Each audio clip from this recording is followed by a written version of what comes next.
everyone. So today we are going to start our new chapter, that is Literary Heritage of India. Literary मतलब साहित्य. If I want to give a definition of literary, then I would give the concerning the writing, study or content of literature. So today we are going to start with our topics. First is introduction, second is language and literature, and the third one is ancient Indian literature. So let's get started. So first of all, starting with introduction. Man took help of expressions, symbols, drawing and sounds to communicate his thoughts, ideas, feelings and emotions to others. These led to inventions of dialects and scripts. इंसान ने अपनी जितने भी thoughts, ideas, feelings या emotions हैं वो दूसरे इंसान तक या तो कोई एनिमल्स तक पहुंचाने के लिए जितने भी एक्सप्रेशंस के, सिंबल्स के, ड्राइंग के या तो साउंड की मदद से जो भी हेल्प ली है कि वो खुद को एक्सप्रेस कर सके दूसरों के सामने। तो इन्हीं चीज़ों में से डायलेक्ट्स और स्क्रिप्ट का इन्वेंशन हुआ। डायलेक्ट्स मतलब कि बोली जो हम बोलते हैं और स्क्रिप्ट्स मतलब कि जो लिपि होती है। तो इन दोनों का इन्वेंशन हुआ।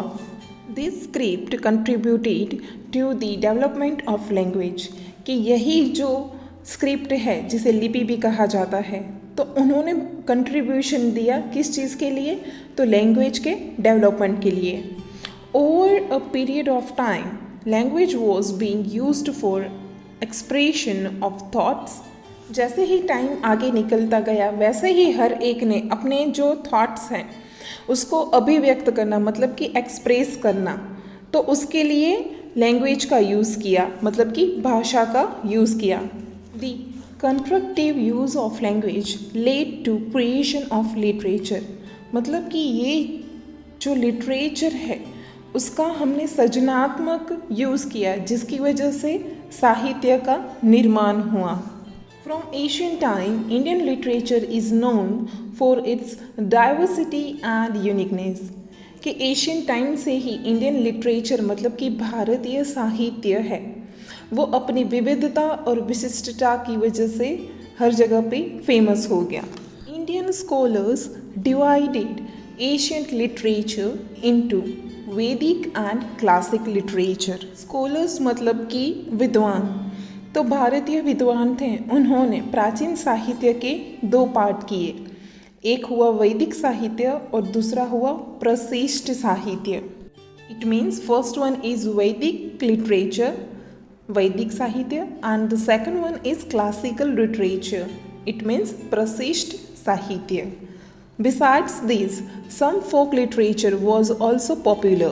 इसके अलावा जो folk literature है वो भी पॉपुलर हुआ।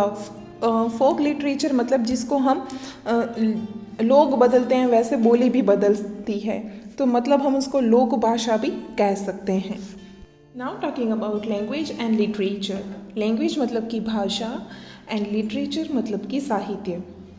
If we quickly look at the history, we can see an emergence of variety of language since centuries. कि भारतीय इतिहास की नज़र करें तो सदियों से अलग अलग भाषा का उद्भव देखने को मिलता है।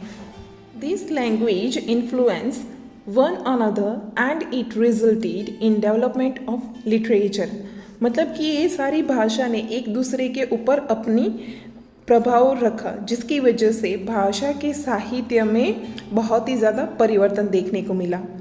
As a result some new languages and literature have develop and flourished. इसकी वजह से हमें रिजल्ट क्या मिला कि नई नई भाषाएं बनी, मतलब कि डिफरेंट लैंग्वेजेस हमें मिली जिसकी वजह से जो लिटरेचर है वो डेवलप हुआ, मतलब कि नए साहित्य का सृजन हुआ। The best example of this is Sanskrit language, के इसका बेस्ट एग्जाम्पल है Sanskrit language. Sanskrit language is less in use in present time but religious ceremonies and worshipping rituals are dealt in Sanskrit language. अगर आज की बात करें तो इस प्रेजेंट टाइम के अंदर हम नॉर्मली संस्कृत लैंग्वेज नहीं बोलते हैं, पर जितनी भी रिलीजियस सेरेमनीज होती हैं, मतलब कि पूजा होती है या तो जितने भी धार्मिक कार्यक्रम होते हैं, तो वहाँ पे संस्कृत भाषा का उपयोग किया जाता है। Generally language provides opportunity for the humans for better expressions and understandings. अभी एक बात तो कॉमन है कि जिसकी लैंग्वेज मतलब कि भाषा जिसकी जितनी अच्छी होगी उसका उतना जो कम्युनिकेशन होता है तो वो भी बहुत ही ईजी रहता है। इंसान की जो अभिव्यक्ति है मतलब कि खुद को एक्सप्रेस करना, तो जिसकी भाषा अच्छी होती है, लैंग्वेज अच्छी होती है, तो ये उसके लिए एक बेस्ट अपॉर्चुनिटी रहती है। India's most ancient script is that of Harappan civilisation which has not been deciphered, and so we have not obtained much information about the languages। यहाँ पे एक वर्ड दिया गया है डिसाइफर, उसका मतलब होता है कि कन्वर्ट करना, जैसे कि वो जो लिपि में लिखा गया है उसको कन्वर्ट करके एक नॉर्मल लिपि में लिखना, मतलब कि जो भाषा हम समझ सके। तो डिसाइफर का मतलब होता है कि कोई भी चीज़ को कन्वर्ट करना, लैंग्वेज को। तो एशियन टाइम्स की बात करें तो जिसमें बहुत ही पुराने स्क्रिप्ट राइटिंग थे तो वो हड़प्पा सिविलाइजेशंस के थे, पर अनफॉर्चुनेटली वो हमें लिपि पता नहीं चली, जिसकी वजह से आज भी वो डिसाइफर नहीं हुए हैं, because we don't have much information about that language. Maharishi Panini was a great Sanskrit grammarian, कि महर्षि पाणिनि थे वो संस्कृत ग्रामेरियन थे। The most important book of this time is Maharishi Panini's अष्टांग्यायी, which is noteworthy book of Sanskrit grammar of 4th century। महर्षि पाणिनि ने एक book लिखी थी जिसका नाम था अष्टाध्यायी। उन्होंने ये बुक 4th सेंचुरी के अंदर लिखी थी। Sanskrit is considered the language of Aryas, language of sages और लैंग्वेजेस ऑफ स्कॉलर्स, के संस्कृत लैंग्वेज को language of Arya and language of sages कहा जाता है, मतलब कि आर्य भाषा और ऋषि की भाषा या तो विद्वान की भाषा। It has been accepted by all the international level that Sanskrit is the best language for the computer use। आज भी इंटरनेशनल लेवल पे संस्कृत भाषा को एक्सेप्ट किया गया है, स्पेशली कंप्यूटर के यूज़ के लिए। Sanskrit was the chief language for knowledge, science, religion and philosophy, कि संस्कृत भाषा मेनली नॉलेज मतलब कि ज्ञान, साइंस मतलब कि विज्ञान, रिलीजन मतलब कि धर्म और फिलोसॉफी मतलब कि तत्वज्ञान, तो इसकी लैंग्वेज माना जाता था। Now talking about ancient Indian literature, प्राचीन भारतीय साहित्य। First one is Vedas. Vedas means knowledge, they are four, कि वेदास का मतलब क्या होता है? नॉलेज मतलब कि ज्ञान, जो कि चार हैं। Rigveda, Samaveda, Yajurveda and Atharvaveda. So starting with Rigveda. Rigveda is the most ancient work of Indian literature, कि ऋग्वेद को भारतीय साहित्य का प्राचीन बुक माना जाता है। It consist of 1028 versus. Versus मतलब कि रुचा, कि जिसके अंदर 1028 वर्सेस हैं। It is a wonderful work divided into 10 divisions, कि इसके अंदर अद्भुत ग्रंथ को 10 डिवीजन के अंदर डिवाइड किया गया है। Most of the verses are prayer of god, कि इसकी जितनी भी ऋचाएँ हैं उसमें से ज़्यादातर प्रेयर्स हैं, मतलब कि स्तुति हैं। दे were used during the yajnas, ये स्तुति का यूज़ यज्ञ करने में यूज़ होता है। Among the verses those worships of Usha the goddess of dawn are fascinating. इसमें से जो बाकी स्तुति है तो वो उषा जो कि द गॉडेस ऑफ डाउन है, तो वो बहुत ही ज़्यादा फैसिनेटिंग है, मतलब कि मनमोहक है। This work described political, social and religious matter of Aryas who were residing in the region of सप्त सिंधु। कि अगर ये पूरे ग्रंथ की बात करें तो जिसमें से सप्त सिंधु प्रदेश हैं जिसके अंदर आर्यों का निवास था, तो वो उनकी पॉलिटिकल मतलब कि राजकीय, सोशल मतलब कि सामाजिक एंड रिलीजियस मतलब कि धार्मिक बातों का डिस्क्रिप्शंस पूरा दिया हुआ है।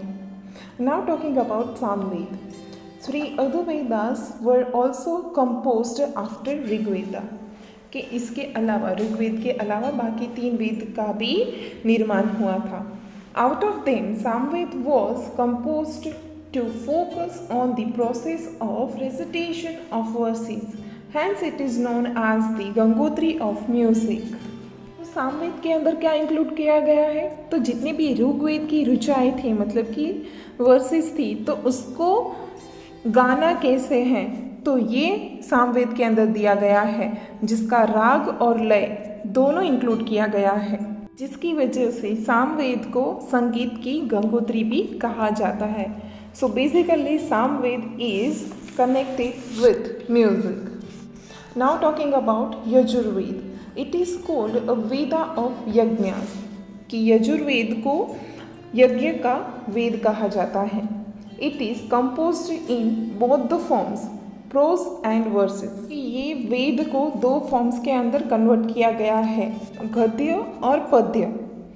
This describes the hymns recited at time of yajnas and religious practices and rituals. यज्ञ के टाइम पे जो बोलने में आते मंत्र हैं, क्रिया है या विधि है, तो उसका पूरा डिस्क्रिप्शन यजुर्वेद के अंदर दिया हुआ है।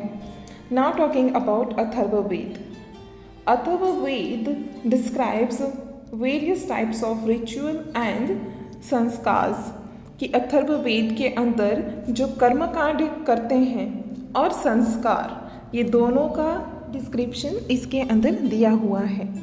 Now talking about Upanishad, the Upanishadic literature gives us a vivid description and analysis of the beginning of the universe, the mysteries of life and materialistic and spiritual world, etc. उपनिषद के अंदर ब्रह्मांड का आरंभ, जीवन, मृत्यु और आध्यात्मिक दुनिया, ज्ञान, प्रकृति और ऐसे बहुत सारे प्रश्नों का हल दिया गया है। Brihadaranyaka and Chandogya are the earliest of Upanishad in the dialogue form। Brihadaranyaka and Chandogya है वो उपनिषद की शुरुआत माना जाता है। They are 108 in all as mentioned in मुक्ति को उपनिषद। कि मुक्ति को उपनिषद के अंदर वो टोटल उसका नंबर 108 है। तो आज हमने लिटरेरी हेरिटेज ऑफ इंडिया में इंट्रोडक्शन देखा, लैंग्वेज एंड लिटरेचर के बारे में डिस्कस किया और एशियंट इंडियन लिटरेचर में 4 वेद और उपनिषद के बारे में इंफॉर्मेशन ली। Thank you.